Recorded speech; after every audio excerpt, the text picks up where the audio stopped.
भाई पिछली वीडियो में हमने देखा था कि आबादी की औसत कदर का अंदाज़ा लगाने के लिए और फिर उसका इत्मीनान वक्फा बनाने के लिए हमारे पास ये 3 तरीक़े हैं। ये तो हमें बहुत अच्छा अंदाज़ा देगा, लेकिन मसला सिर्फ़ इतना है कि यहाँ पे आबादी का मयारी इन्हिराफ हमें मालूम होना चाहिए और हमें आबादी के बारे में कुछ भी नहीं मालूम। तो इसलिए ज़्यादातर ये तरीक़ा इस्तेमाल नहीं हो पाता। अच्छा, उसके बाद फिर हमने ये तरीक़ा देखा था।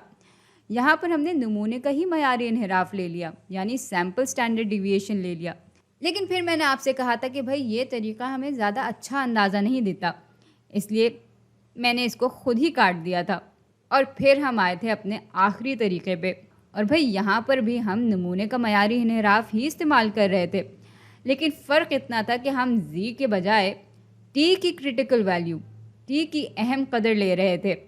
अब ये सारी बातें एक तरफ, लेकिन मुझे पूरा यकीन है कि आपके दिमाग में एक सवाल उठा होगा कि हमने आखिर इस तरीक़े को बुरा क्यों कहा है।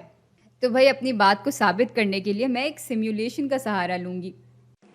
तो ये एक सिमुलेशन है जो कि इन तीनों ही तरीक़ों को दिखा रही है। तो यहाँ फ़र्ज़ कर लेते हैं कि हमारा जो पॉपुलेशन मीन है, यानी आबादी की औसत कदर है, वो 2.0 के बराबर है और अपने आबादी के मयारी इन्हिराफ को 0.5 पर हम सेट कर देंगे। इत्मीनान वक्फ़ा की जो एतमाद की सतह है वो हमने 95 रख दी है और हमारा सैम्पल साइज़, नमूने का साइज़ 12 है। तो सबसे पहले इस तरीके से पॉपुलेशन मीन का अंदाज़ा लगाने की कोशिश करते हैं। यह है हमारा पहला तरीका। तो ये हमने नमूने लिए और लेते गए और आप देख सकते हैं कि इस तरीके से 95% दफ़ा जो हमारी आबादी की असली औसत कदर है वो हमारी इत्मीनान वक्फ़ा में मौजूद थी। तो इस तरीके से हमारे पास आबादी की औसत कदर का बहुत अच्छा अंदाज़ा आ गया है। लेकिन मसला वही है, जब हमें आबादी की औसत कदर का अंदाज़ा लगाने के लिए कहा जाता है तो ज़्यादातर हमें आबादी का मयारी इन्हिराफ दिया ही नहीं होता और बस इस वजह से हम इस तरीके को इस्तेमाल नहीं कर पाते। चलें अब आते हैं अपने दूसरे तरीके पे, जहाँ पर हम आबादी के मयारी इन्हिराफ के बजाय नमूने का मयारी इन्हिराफ इस्तेमाल कर रहे होते हैं। और आप देख सकते हैं कि यहाँ पे हमें बहुत अच्छा अंदाज़ा नहीं मिल रहा। यहाँ पे 92.2% दफ़ा हमारी आबादी की असली औसत कदर हमारे इत्मीनान वक्फ़ा में मौजूद है। तो ये बहुत अच्छा अंदाज़ा तो नहीं है, लेकिन हो सकता है कि ज़्यादा नमूने लें तो ये चीज़ बदल जाए।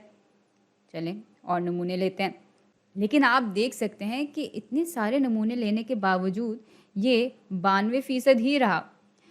चलें अब देखते हैं कि अगर हम जी के बजाय टी टेबल इस्तेमाल करें तब क्या होता है।